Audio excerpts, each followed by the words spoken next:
Құрметті талапкер, сіздің өміріңізде маңызды кезең басталды. Алдарыңызда кәсіби мамандық таңдап алу мақсаты тұр.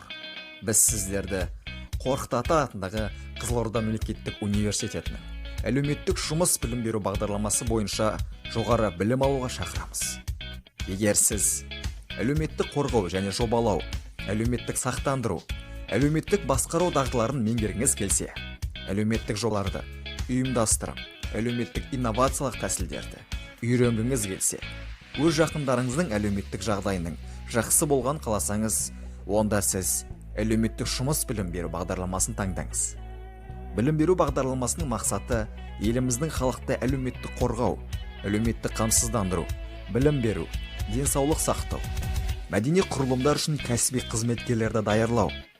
Университетімізде жастардың қажетті білім алуымен қатар тәжірибе жинақтауына, халықаралық және республикалық жобаларға қатысуына барлық жағдай жасалған. Мамандық студенттері қазіргі таңда бірнеше мәрте республикалық пәндік олимпиадалар мен ғылыми жоба сайыстарының жеңімпаздары атануда. Білім алу мерзімі кезінде студенттер халықты әлеуметтік қорғау мәселелерін ұйымдастыру органдарында, сонымен бірге мемлекеттік құрылымдарда іс тәжірибеден өтеді. Әлеуметтік жұмыс бұл тұрақты қызмет орны, адамдармен қарым-қатынас, болашаққа деген сенімділік.